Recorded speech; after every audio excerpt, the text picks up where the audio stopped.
Hola, buenos días, buenas tardes, buenas noches, como digo siempre, bienvenidos a esta nueva clase asincrónica de El mundo en pandemia, donde veremos las guerras por la independencia en América Latina,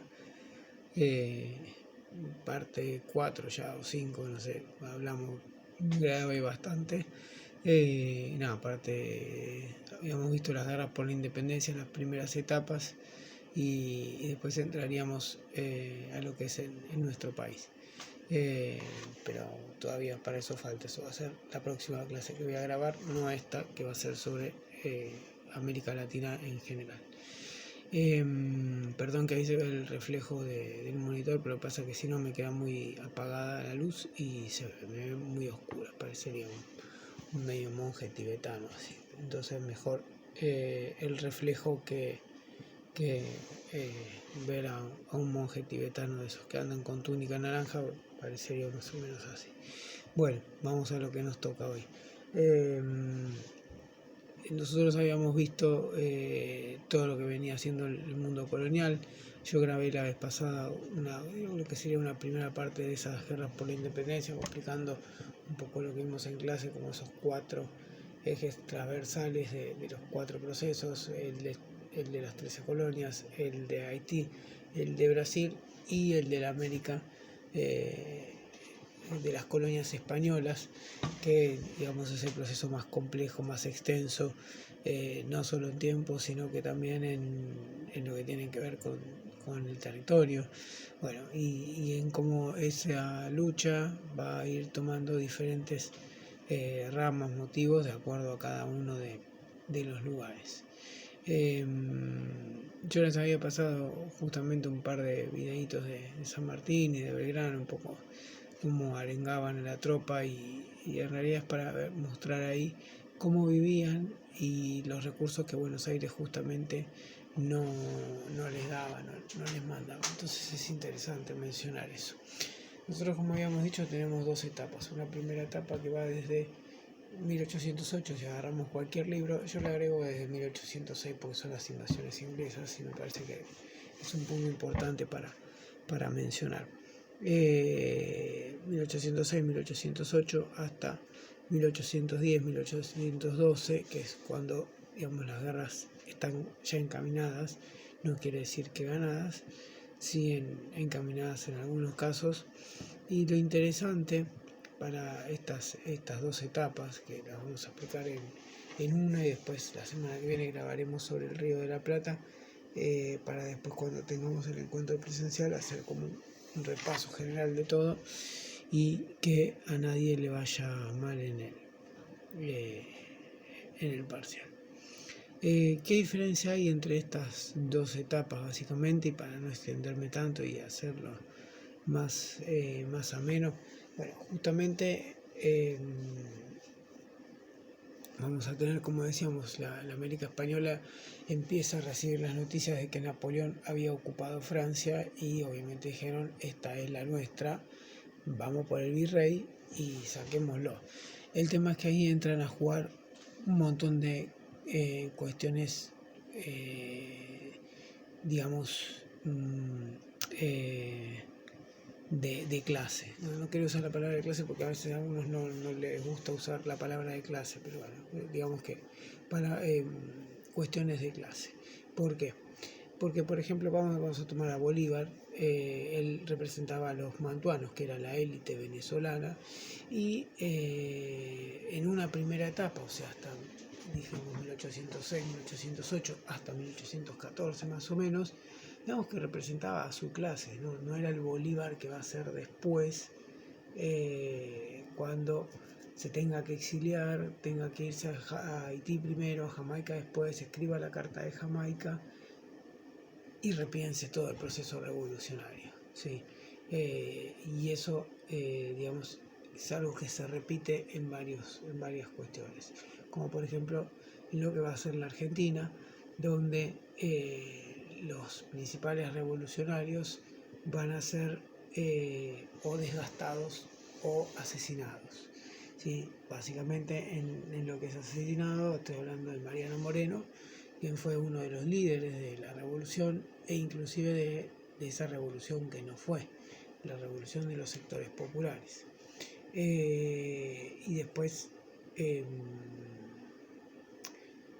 digamos que en una segunda etapa, como decía, es como que cambia ese eje de organización. Estábamos igual, vamos a quedarnos un poco con la primera etapa. La primera etapa que dijimos va desde 1806, 1808 hasta 1814, 1815, tiene que ver mucho con lo que sucede en España también, donde Napoleón ingresa y toma justamente España, y eso impacta acá en América porque lo que dicen es, bueno, esta es nuestra oportunidad de liberarnos de España, pero hagámoslo en nombre de Fernando VII porque si no nos van a venir los franceses. Ese era un poco el estudio. Los pensadores que plantearon esa gran emancipación latinoamericana en un comienzo fueron, por ejemplo, Francisco Miranda, que era venezolano, el propio Mariano Moreno con su plan de operaciones, que después va a ser asesinado camino a Inglaterra, y después a los Belgrano, a los Castelli, lo fueron mandando a expediciones muy complicadas, como por ejemplo la de Paraguay, que fueron derrotados y no llegaron a volver de Paraguay, que ya estaban yendo para el Alto Perú, sin ningún recurso, porque Buenos Aires no les daba recursos. En ese contexto y en ese marco, Belgrano hace jurar la bandera en Rosario en disidencia de Buenos Aires, porque Buenos Aires le decía que no, y después arma el éxodo jujeño, ¿sí?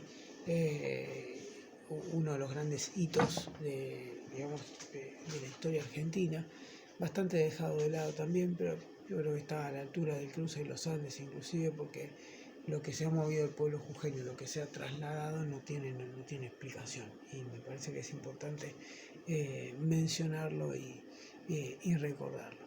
Bueno, acá entonces, como vemos, van apareciendo diferentes factores y diferencias entre lo que es la primera y la segunda etapa de las independencias. Digamos que, como habíamos visto en clase, es un tema bastante extenso, como para resumirlo en una clase de 7-8 minutos que grabo. Digamos que estos son los puntos centrales en los cuales se van a profundizar en lo que van a ser la segunda etapa. ¿Por qué? Porque, como les decía, Bolívar va a cambiar su pensamiento, y eso va a hacer que justamente San Martín también avance desde el sur, porque después se van a encontrar en Guayaquil, en lo que es Ecuador, pero lo cierto es que el objetivo estaba cumplido, porque era derrotar a los españoles, más allá de que algunas batallas obviamente no fueron del resultado esperable, pero en líneas generales y de una forma muy compleja y difícil, digamos que las independencias se fueron asentando, se fueron declarando también esas independencias y escribiendo las constituciones. En algunos casos, como en Venezuela, fue bastante rápido. En el caso de la Argentina, bueno, la constitución recién para 1853, y ponerse de acuerdo, mamita querida, sabes que lo que había que llegar para eso. Así que bueno, digamos que este es el contexto más que general de lo que sucedió en la primera y en la segunda etapa de las guerras por la independencia. La segunda etapa la vamos a volver a retomar la semana que viene, cuando grabe justamente lo que es lo sucedido en el Río de la Plata, y bueno, utilizaremos ahí esa segunda parte de las guerras por la independencia, porque es donde aparece la figura de San Martín, por ejemplo. Sí, yo antes había dicho que a muchos revolucionarios acá en la Argentina o se tuvieron que exiliar o ¿cómo es? Una parte se tuvo que ir. En realidad no es ir, me estoy equivocando.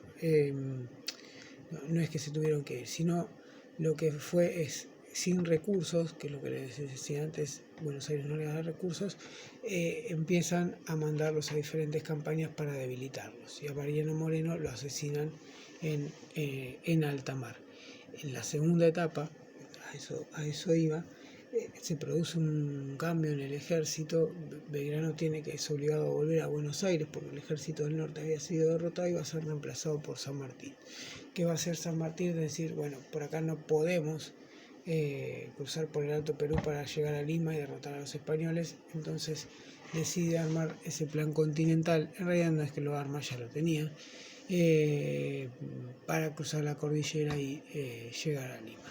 Entonces, digamos que esto a líneas muy generales es lo que tiene que ver con la primera y la segunda etapa de las guerras por la independencia en lo que sería Hispanoamérica o las excolonias españolas.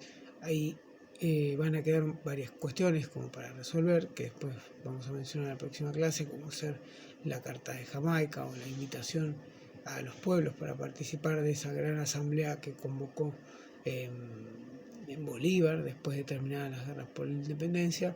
Pero bueno, eso lo vamos a ver un poco en la próxima clase y lo cerraremos seguramente en el aula dentro de 15 días más o menos, que es cuando nos tenemos que volver a encontrar. Así que cuídense mucho, les mando un saludo, cualquier cosa nos escribimos y si no, nos vemos en un par de semanas.